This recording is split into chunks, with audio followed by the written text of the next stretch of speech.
For all intents and purposes, the harvest around Wisconsin, around the country, is over. We're going to talk to David Rappa now, who is Director of Grain with Allied Cooperative. And David is in that Tomah area, but serves the whole Allied Cooperative area.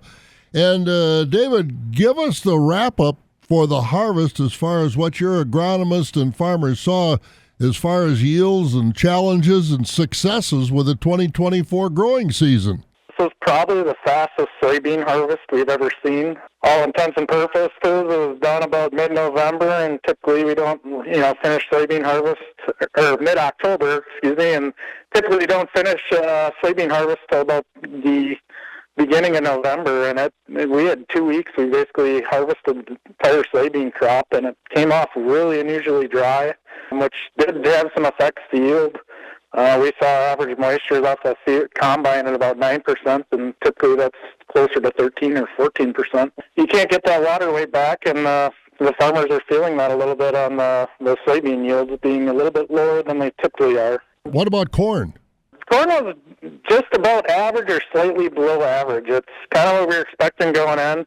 It was either really good and a farm record, or quite the opposite and, running very poorly.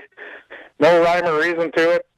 One field was really good, and you go to the next field that's a little sandier, didn't drain well, and it was really bad. There's really nothing in between.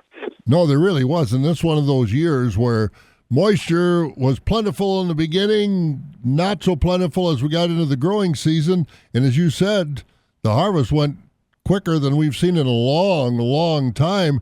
What were farmers saying about being able to get the crops off that fast and that easy, really? Yeah, it was perfect conditions for soybeans. We didn't have any humidity or rain days. They were able to just keep rolling, pretty much roll all night if they wanted to.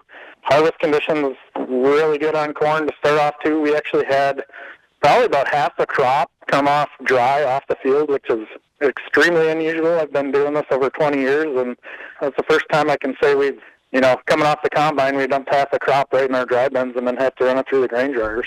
Yeah, that's been very unusual. We hadn't had to dry. I think the crop report for this past week said corn coming off at 16%, and that's a way to save money. Talking about saving money now, David Rappa is with us, Director of Grain with Allied Cooperative. Now that we've got the crops off and in the bin, David, it's time to sit down and take a look at your crops, your harvest, your yield, your return, and start looking at budgets for cropping next year? Yep, I think right now you know what you got in the bins. You got to figure out how to market it this year. We expect prices to be relatively range-bound, but a lot of guys ignore the fact of they should be looking at what their input costs are for next year, and we got carry in our futures market, and we can figure out a marketing plan for next year's crop, and now is the time to do it, because there is a lot of opportunity, and usually the best marketing plans are forward contracting your grain. Sometimes we hit the highs at this time of the year, sometimes it's spring, but knowing the number you're going to need to be profitable is important, and now is the time to start looking at that. Have you got folks like yourself and others at Allied Cooperative that can help farmers look at these numbers and kind of interpret them and give them a little guidance on where to be going? Yep, we work with that. Our agronomists on the input side will work with them, tell them what they need, get budgets together for what the crop's going to cost them, and then they can come right next door to the grain guys, and we can work with them on what forward contracting prices are and what opportunities we see going forward into next year. And, David, part of that is input costs. How do you look at that as far as what are fertilizer costs going to be, herbicides, insecticides, seed costs? Can you give them a guidance with that, too, and give them some parameters to deal with for next year?